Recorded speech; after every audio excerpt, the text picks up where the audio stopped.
Hello everybody, Fiona and Marlene here from Scottish Independence Podcasts. You'll notice we've got different branding today. That's because today we are talking with Gordon MacIntyre-Kemp about the Believe in Scotland March that's coming up. And Marlene, on behalf of Pensioners for Indy this time. Look, Pensioners for Independence. So see that? I'm on it, but I'm speaking from the point of being a Pensioner for Independence member rather than being usually I'm here asking the questions, but not today.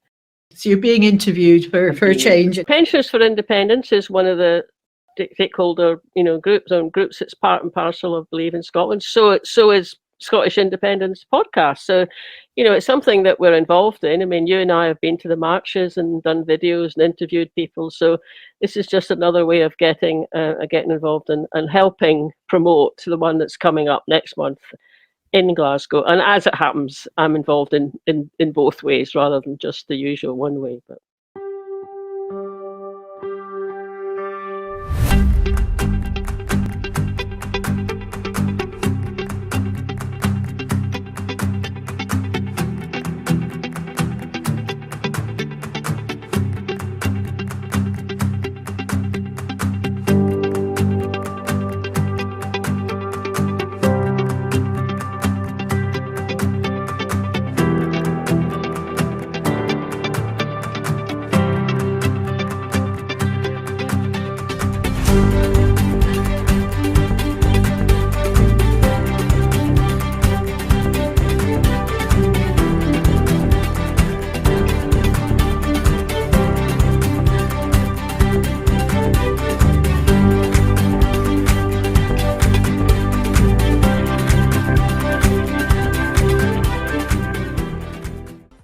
Okay, let's welcome Gordon in. First, the most important thing that we're here to talk about is the rally, the March and Rally that's coming up in Glasgow on the 20th of April. So tell us a bit more about that. What do people need to know? Right, so the March and Rally in particular, it's part of a whole weekend of activities, but the March and Rally starts on Kelvin Way, which is the road that goes, sort of pedestrianised road that goes along by Kelvin Grove Park up to the university. So we're asking everyone to gather there from 11:30, 11:45, etc., and the march will start at 12:30. Then goes through the town in the usual routes because there's a set agreed routes for these sort of marches. And we are finishing the march and having the rally in George Square, which obviously is really good for transport, Queen Street Station, etc., and pubs and things afterwards, and places to eat and shop as well. Yeah. And actually, for given that it's Believe in Scotland in conjunction with Pensioners for Indy, if we've got older people who are coming and they just go, oh, I don't know if I can do the march, that's fine. Just go straight to George Square, just across the road from Queen Street, and great for public transport. Mm-hmm. So it's really good that you managed to get that organised. And George Square is great, I think, for stalls and things. So are you having stalls? Yep, absolutely. There's going to be, a handful of stalls, not a huge sort of marketplace type of thing, but there'll be a handful of stalls there. The usuals and Believe in Scotland and Pensioners for Indy will have stalls as well. Yep. So brilliant. I hope the Yes Stones are going to be there. They're always one of my favourites. The Yes Slates. The big... Yep. They were in Edinburgh, so I'm assuming they're coming to Glasgow, but I don't know for sure. I'm sure they will. Yeah, I'm pals with them. I'll make sure they come. Okay. You're running the Yes Stone stall. I might be. I'm often on the Slate stall. Yeah, it's called Yes Movement multitasking, isn't it? Kind of different groups come to the fore at different times. Yeah. Sometimes we're filming it as well, so it's quite. You had a great spread in the National actually at the weekend, didn't you? And I loved this idea of a festival of independence. Tell us about your thinking about that. Yeah, well, basically over Christmas, I took a few weeks just to really concentrate on trying to figure why things are stalling, why we're not pushing forward at the rate that we all want to be. Nobody is more frustrated than I am about the speed towards independence. We've got obstacles in the way, but there's got to be ways around those obstacles. So we looked around the world to try and actually understand who has managed not just independence campaigns, but other big social, cultural changes from the pro-choice referendum in Ireland, which was a surprise to me. It seemed to be against the standard thinking on where they would go on that. Independence campaigns around the world, etc. One of the things is that we found is that there's actually really not an awful lot of research done by academics or funded by governments on how to undo the institutions of state. For some strange reason, they don't fund that sort of research. So we had to look into it. And what we found is that in almost every successful major cultural change movement, there was music. They weren't led by politicians; that they were led by poets and playwrights and singers and actors. And talk about Estonia. It's called the singing revolution for a reason. And if you look at Václav Havel, who is probably the most advanced thinker on how to remove your country from a restrictive state organization, he wrote a lot of papers, which basically helped unravel the Iron Curtain. He was a playwright, and so basically, we said, well, one of the things that I really liked about the first campaign was National Collective. And so we're working with some of the guys from National Collective, and we've spoken to a lot of musicians and actors and comedians, etc., singers, poets, and we're being overwhelmed by people saying, make the campaign more interesting, make it more fun, and more people will come along. So instead of a political protest, a march and rally and protest and talking politics, we're going to go there and we're going to celebrate what we believe to be Scotland's potential. And there's going to be more music in the march itself, in the body of the march. There's going to be some songs and performances and readings from the stage. Then we're doing an after party, and we've got Iona Fife, the Scottish Trad Singer of the Year, singing at that, and there'll be other people as well. And then on the Sunday, the day afterwards, we will have a mass day of action in Glasgow South Side. So the after party is at the committee rooms. That's for all the volunteer stewards, etc., for donors, but there'll be about 50, 60 tickets on sale as well for that. The very successful march that you did in Edinburgh in the summer, which we were on, again, we did the march. Normally we just filmed it, but that one we walked and filmed. That had a fantastic atmosphere. It was really family friendly and positive, I thought. And that was, of course, with Yes for EU. So I like this idea of you partnering up with particular causes. So what made you think that Pensioners for Indy were the next partner on the list? Well, yeah, it's a good question, but basically there's lots of organisations that are out there working hard, and I don't think anyone works harder than Glasgow Pensioners for Indy, putting that stall up in Buchanan Street time after time after time. They're there in all weathers, all around the year, etc. And the other thing is that pensioners are a group that the independence movement needs to engage. And rather than, like I say, do a protest, what we want to do is actually have a positive plan, a positive discussion about an element of independence. And I think that being able to say that independence will eradicate pensioner poverty in Scotland is a great message. And as an organisation, we're not, people see Believe in Scotland, and I know a lot of people see Believe in Scotland and they think of me, but it's 142 organisations who have elected a group of about 30-odd representatives who meet monthly and in subgroups every week multiple times to run the organisation. It's literally hundreds of people. And so, as a network of Yes campaigners, we're going to partner with Yes campaigners to put on events, and it's as simple as that.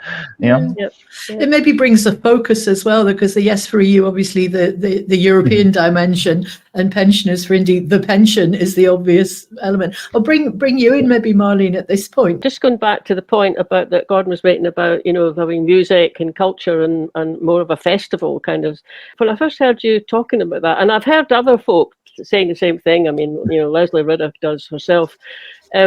Because I lived down in England for a bit in the early 2000s, and it always sort of struck me how many people would say, "Oh, you Scots, I mean, you're so lucky. I mean, you've got all that music and you've got that cultural background, and there's poets and authors." sometimes made me think maybe it's quite easy to take that, if you're Scottish, to take it a bit for granted, actually. I mean, it's part and parcel of me. I mean, New Year when I was growing up, everyone, the accordion was out, the fiddles were out, folk were singing. It was just part and parcel of how you did it. So I think it's a brilliant idea. So I'll just tell you a wee bit about Pensioners for Indie. Then, I mean, the whole thing was set up actually before the referendum, during the campaign for the 2014 referendum. It was set up by a chap called Peter Swain in the Lothians. It's non-party political, was then, still is. That's quite an important part of it. But then after the referendum, it sort of died, like maybe a lot of other groups, died down, but was inactive for some time. And then Brexit happened, and things started to get going again. And around, the Edinburgh group got going again. There was a Greater Glasgow group set up. There was a chap up in Aberdeen who got things going.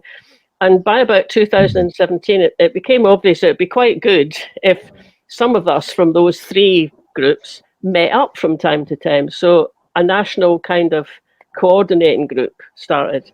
It was about that time that I got involved in the Glasgow group. At the time, we met in the basement of the Yes Bar, Glasgow Yes Bar. Yeah, we'd sit there with our pints and, have long discussions about how we were going to persuade pensioners to vote yes. So the National Coordination Group, it's basically, it runs the website, it runs the mailing list, it helps new groups get going, can give them a bit of financial help to get going, and, has designed and produced leaflets.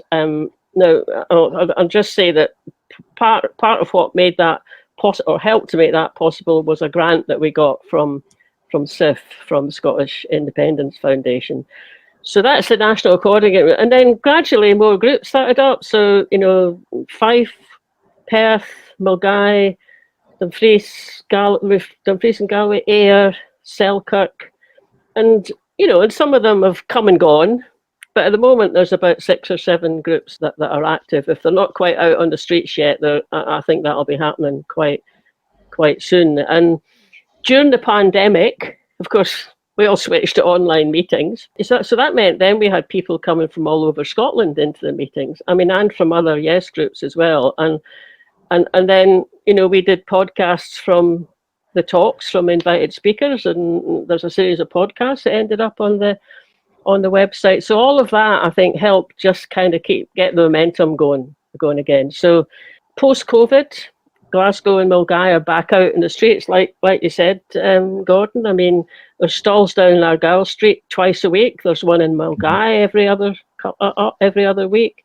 The Edinburgh group have started in-person meetings again, and it's just kind of momentum's gathering. I mean, Glasgow is very active, and they go in the marches, they take their banners, they take the stall to the rallies. They went out to Rutherglen High Street when that by-election was on, just to talk to people about independence. So it's gathering momentum again. We do produce our own leaflets, but we also use Believe in Scotland leaflets a lot, and they go down really well. I mean, partly because some of them don't even mention independence on them. There's one about pensions that didn't, and it's dead easy to give them out and have people go away with them. But actually, what I always appreciate, I mean, I don't do loads of stalls, but I do occasionally go up to Mulgai, and if you're giving out one of the Believe in Scotland leaflets, it's really well done. It's got all the sources in it. It's quite clear, and people will stand and look at it, and then that kind of instigates a really good conversation. So I've always really appreciated having them. Yeah, that's the kind of background, and like Gordon said, it's this generation that are not convinced about Scotland being independent. Still, 2/3 of us got doubts that would probably mean they'd vote no in another referendum. I mean, that's better than it was in 2014, or even more back then. But we know the kind of things that people were doubtful about at the time. We can start talking about that again, and that's one of the main focuses for us, to try and work out ways of doing that. The leaflet that you were talking about there, Marlene, the wellbeing pension leaflet, it doesn't mention independence on it, because what we've found is that if you actually talk about the wellbeing pension, we're promoting that because it's a thing we want to see, because it will end pensioner poverty. But there's no hope in heck of the Westminster government actually implementing a pension which isn't even a great pension. It's just enough to live on and no more. It's not even remotely close to the European average. We know that's not going to happen. So when people get that and they go, yeah, I really understand what you're saying, I'm totally open to having a conversation with you, but how do we make this happen? They come to the conclusion themselves that we need to be independent to make it happen. And we say, this is part of the independence campaign. And it's not trickery or anything like that. It's just, you know, in all honesty, it takes the politics out of it. And you said that the pensioners for India are non-political. We are non-political party aligned as well. And that is absolutely important, because if people see the high-vis vests, the green high-vis vests, etc., they wander over to our stalls, and the stalls that local groups are running throughout Scotland, and they say, are you SNP? And they go, no, we believe in Scotland. We're non-political party at all. And they go, oh, okay, so what are you saying? And it changes the dynamic of the conversation so much. And this idea of a festival will also change it more, because it brings Scottish culture into it. And if you feel Scottish, you're open to independence a lot more than if you feel British. Totally. And just I've started to see some social media posts about the speakers. So can you tell us anything about who you've got lined up? We've announced Humza, Iona Fife, Pat Kane, I'll give you an exclusive here. Marlene and myself will both be speaking at the rally as well. So there you go. You've got an exclusive. But yeah, there's quite a few more to be announced, and we'll be also announcing who the bands are and other people that are taking part overall as well, sort of on the fringes of it, if you know what I mean. I can't even start to think how you would start to organise something like this, and when you've got everything else that's going on as well. And I know that as well as Pensioners for India, Yes Too are part of it, aren't they? Is that helping? Is it? Well, we announced our march on a day that they were planning to have a march on, but they hadn't actually got everything signed off with the council in Edinburgh, and that's where we had not noticed the social media, but we'd noticed it was and so my fault. I should have spoken to them. I take full blame for that. So basically, we had a good conversation on the phone, and we said, look, let's work together. They're going to march with us on April 20th, and they're going to have a march in Edinburgh in the summer.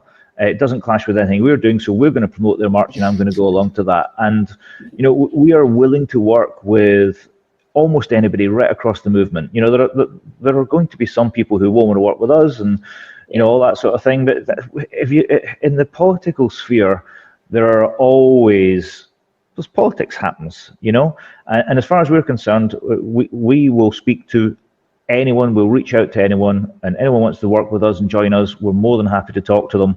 And that's why we've managed to get to 142 groups working together. I mean, this is a massive collaboration of groups. We've got an online discussion forum and project management system, which I think is well over 60 people who are getting messages and planning things, and there's about 20 subgroups actually going away and talking about messaging, talking about local groups, talking about social media, etc., etc. And so, literally, and we had 18 people in the office all day Saturday training to be stewards. I mean, quite impressive. Literally, it's 120, 130 people are involved in organising this. At least 60, multiple times a week, are working on this project. And I guess we don't shout enough about that.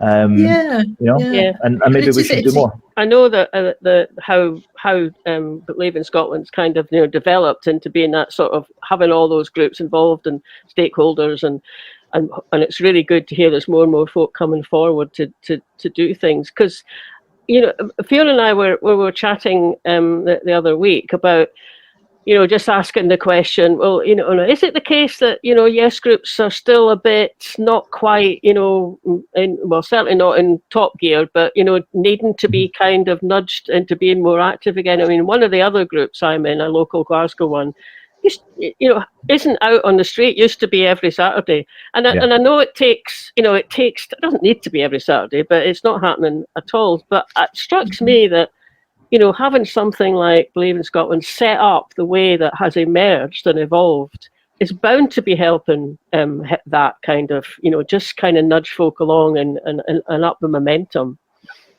Well, there are groups across Scotland that do very well, that are out all the time. You've got your, I think it's Yes Inverness do the Bridges Walk once a month. You've got Pensioners for Indy out in Glasgow all the time, etc. But yeah, an awful lot of groups say they just can't get people out. It's and the thing I get an awful lot is, what's the point? There's no date, there's no referendum, etc., etc. And my view is that's the tail wagging the dog. What we've got to do is take it away from boring politics, discussions about policy, and actually have a real family-friendly atmosphere of people actually engaging and having conversations with people right across Scotland and talking from the heart, not talking from the pamphlet that the party's given you, but from the heart as to what we want to achieve, and also asking them, what are your hopes and dreams for Scotland? Yeah. And when you do that, people sort of go, oh, I've not really been asked that before. And it changes the dynamic of the conversation.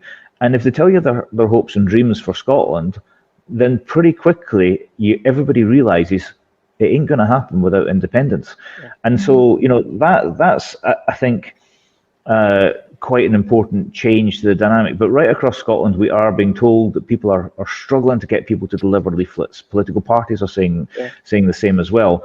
And the word that keeps on getting used, and it's a word I love, because I love a lot of these Scots words, scunnered.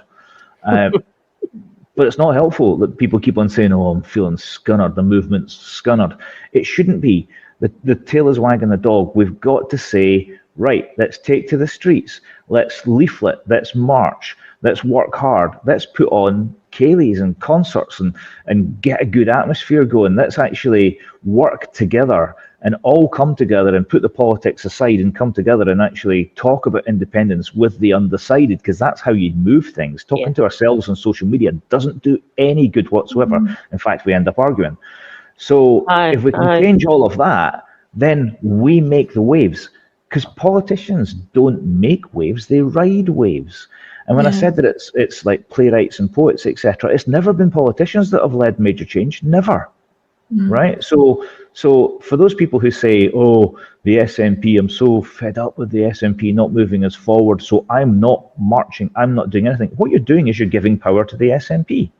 But if you march, and with us or anybody else, if you go to and man a stall, if you just say, right, I'm going to deliver leaflets to my street, right, anything like that, then you're actually taking it away from the politicians and put it in the hands of the people, and that's all that ever moves the polls in these situations. Yeah, just to follow on from that, Gordon, about making it fun and bringing people along with it. So it was pre-COVID, so I think 2018. Mary McCabe, who Mary, and she's a stalwart for Indy campaigning for decades, but certainly within Pensioners for Indy. And she got some of us together in the Glasgow group and said, "Look, let's make a little choir or a bit of a musical kind of group, and we'll see if we can go into elderly residential homes or community housing for sheltered housing." So she had us along, so we'd meet in her house. I mean, it was it was fun. It was a bit chaotic, but it was fun, and we had some good singers. We had some decent, musicians. I mean, I resurrected my fiddle out of its box and played a few tunes, and we got together a program, and we did it. We did it up in the community centre off Maryhill Road. We did it in 2 or 3 residential, sheltered housing places in the East End and one in the South Side. It was a little bit difficult to get in because, if the manager isn't very pro-indie, then that was a kind of a barrier to get round. Mary was very good at doing that and getting round. And then when you're in there, people get a bit of entertainment before or after their lunch. And then you can sit and chat to people. And I was sitting chatting to this guy who happened to be a fiddle player as well. So we're talking about that. And he said, oh, in here, I mean, I think I'm the only person in here who's pro-indie. In fact, I don't even tell them. And I was kind of going, well, I think you should you could have a go and have a go at doing it.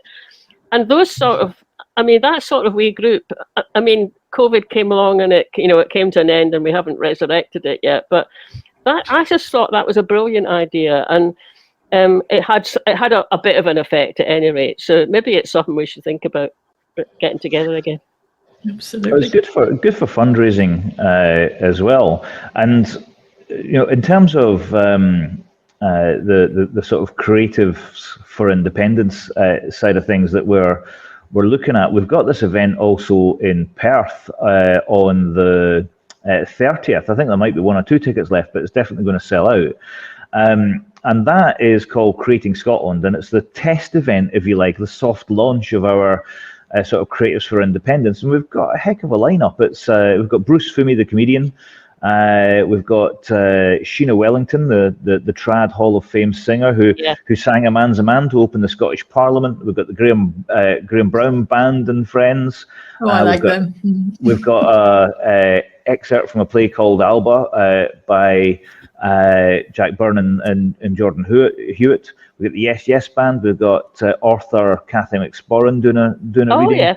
And we've got Jim McIntosh, the poet laureate of St Johnstone Football Club, doing a talk in Scots, because that's actually really important as well. And the reason that we're putting our culture to the fore is that for many, many years, Scottish culture and the Scottish language, or Scots language and Gaelic as well, even in the past, wearing tartan or owning a set of bagpipes was illegal.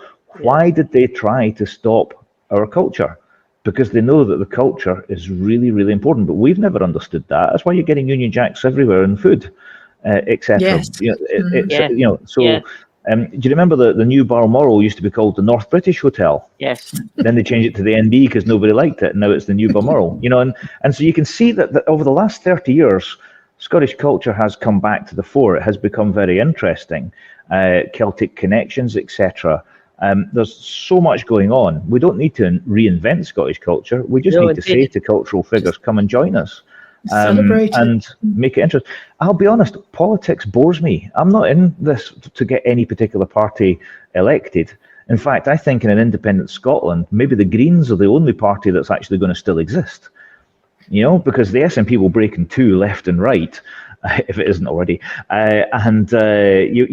Scottish Labour, Lib Dems, Scottish Conservatives. Well, yes, there will be a right-wing Conservative party. But, so I'm not campaigning for a political outcome. I'm campaigning for independence, because I know that with the powers of independence, we can make better decisions and make our country better and get people off this I don't know what to call it, a treadmill of depression that we seem to be on as a nation, when we should be one of the wealthiest, happiest, healthiest, fittest nations in the world. Absolutely. Yeah, absolutely. Yeah. I was just watching a debate in the Senate, the Welsh Parliament, for a show we're doing. And First Minister's questions, it's fascinating because if you ask a question in Welsh, you get the answer in Welsh, and they have a voiceover translation. If you ask it in English, you get the answer in English. They may do a voiceover in Welsh, I don't know. And it just is so interchangeable, as they absolutely own their language. We should have that. But that's an aside. A new venture for Believe in Scotland, you've just started doing days of action. Is that what you're calling them? Local days of action? Yeah, local days of action. We've done multiple national days of action, where I think the biggest one we did was about 112 yes groups acted on the day. And put stalls up, and that was right across Scotland. We did that in partnership with the National and Scottish Independence Foundation and all those groups as well. But now what we're doing is very specifically saying this is an area where we think independence support can go up. It's a target area. Let's go there and let's blitz that area with leaflets. Let's put multiple stalls up. And we did Perth. 50 people turned up. We distributed thousands of leaflets. It was a big success. We had a sing-song on the street. We had multiple stalls. Pensioners for Indy had a stall. Perth had a stall, we had a stall, Salvo were there, so, it is the movement coming together to put, and if you have 4 or 5 stalls together, you can't miss them, you can't walk past. Yeah. We've also been so lucky with the weather. I've been sunburned on every work day and the last March and rally. So I'll have to remember to bring some Factor 30 for the next one. It being Glasgow, we better bring our brollies as well. But Glasgow in April, the last Glasgow one was an absolute monsoon. Well, we were at the Linlithgow one. We, as Scottish Independence podcast, so those hats on, we came to film it. And the minute you got off the train, you could see the flags right the other side of the high street, which is really important. Even if somebody doesn't go up and speak to you or read a leaflet, they can see you're there. And there was I was so impressed with when we were there, we were chatting to the people who were manning stalls because everybody else was out leafleting. And there was a guy there who on foot, I can't remember his name, you might know Marlene, he'd injured his foot, and because he'd injured his foot, he'd fallen and injured his wrist. So he was sitting there in a chair with one foot up, and with his good arm he was holding a banner. Yeah, that was Keith. That's fabulous. That's true. It was Keith from Edinburgh, Pensioners for India. I was quite impressed as well, actually. They're a hardy bunch, Pensioners for India. Yeah. One of the things I've noticed about that is we were at the cross in Linlithgow, and for the time that I was there and not actually out delivering leaflets, every 2 minutes a car going by beat its horn. And I noticed that. It was very good, very positive vibe the whole day. And for me, that's what it's all about, because I personally, I don't want to hear about a new policy or how we're going to do this and how we're going to do that, how many civil servants we have, all that sort of stuff. We've been talking about this for years. We need to change the atmosphere and make it more appealing to the undecideds and make it more fun for people to get out, so they're not going to turn up and listen to diatribes from a stage, but actually just say, right, you know what, I'm glad I'm here, I'm glad I went, I feel charged up, I'm going to work next weekend as well, or the weekend after when my local group puts out a stall. And it's that sort of osmosis of enthusiasm that we're trying to create. Absolutely. And I mean, there's a group, a Pensioners for India group down in Dumfries and Galloway, and they do that. They have their stall and they have lots of leaflets, but they also have a banjo player. She just sits and plays the banjo. And then there's another guy who plays the fiddle, and sometimes they play together. And that in itself just changes the atmosphere around it. It stops, as you've been saying, it stops being just a political kind of presence, if it ever was that, and it becomes something else. And they're very successful down in that part of Scotland. Yeah. I'm just sitting here thinking, we should go to Cooper. So I grew up in Cooper, right? I suspect Cooper may not be so pro-India as some places in Scotland, so it might be quite a good one to target. And if you go to Cooper, I'm definitely coming. I'll go around our housing scheme that we lived in with the leaflets. That would be great fun. That'd be fun. You've seen from the videos what it looks like when 40, 50 people in the high-vis vests leave the hubs to go and deliver. I hope we can do a lot better than that, double the activity on the 21st. But I also like to think that at some point in the future, once we've really got the momentum going and people can see how effective this is, I would like to hit several towns in the borders on the same day with hundreds of people teaming up with local groups. They've figured out the routes, people jumping on buses, getting there, and blitzing entire towns, etc., and letting people know that we care about their local issues, and not just bussing people in from outside the area, but actually every team being led by a local, and and just helping them, supporting the locals. It seems to me like a good, fun way to do it, an effective way to do it. Yeah, totally. And I think if you're focusing down in that area as well, the big issue for them, of course, is the border. So there's a really opportunity to put some really positive messages about what an opportunity a border is. Yeah, and they do that. They do that themselves. I mean, we've interviewed folk who are active down in that kind of campaign, and they've got some brilliant ideas about. And the border, when you talk to them, the border stops becoming a problem, and it becomes an opportunity. Actually, kind of on both sides. Even there wasn't even kind of wanting all the opportunity to be on the Scottish side of the border. So maybe once we do have our general election campaign up and running later on in the year, that might be the time to try something like that, Gordon. So yeah, just as a wee advert for that weekend, obviously I've mentioned the Perth event on Saturday, the afternoon of Saturday the 30th. But for that weekend, we've got the march starting at Kelvin Way at 12:30. We've got the committee rooms at 7:30 for the after party. There will be tickets going on sale for that. And then on the Sunday, we're meeting at Langside Hall, which is the base for the day for the Southside activities, as well, from 10:30 a.m. till 2:30. So, you know, we've got a whole weekend of activity going on, and you know, I would hope as many people as possible will make it along to that. And you know, if you can't make it, it will be broadcast live as well, and we'll be doing a wee bit of fundraising in advance to try and add some extra activities on in the weeks before. Oh, so there may be more interesting things to be announced in the not-too-distant future. That's And great. if people want more information, your website, is that the best place? Go to our website. You can actually sign up to receive notifications from the homepage of believinscotland.org.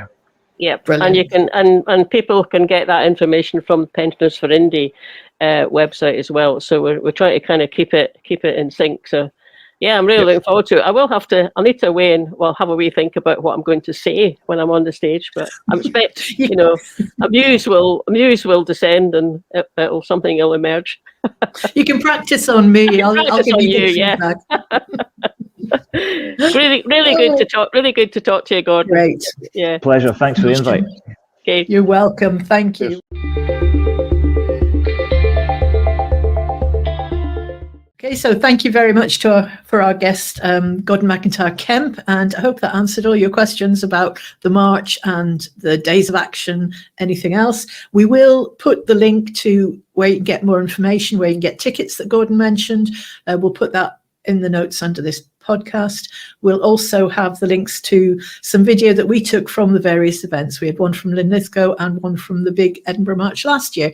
And then you can have a look and see what it looks like from our perspective anyway. From our perspective, yeah. Well, we certainly enjoyed. I so enjoyed that. I mean, I do enjoy going on any of the marches, but I just somehow particularly enjoyed the one over in Edinburgh last year. Probably because it was such a lovely day as well. That all helped. And also, I'll just add, I mean, watch this space, folk, because Fiona and I have plans to do a few short little chats with some of the other people who are involved setting up and running this march for next month. So we'll be putting them up on social media and Twitter and the rest of it. So yeah, watch this space. And share. If you see any stuff, please share it. Yeah, please share it. It just helps. It's so important to do that. It really, really helps. Yeah, and bring a friend. If you've got an undecided friend, bring a friend to the march. That's always a good one. They'll be very welcome. They'll have a great day.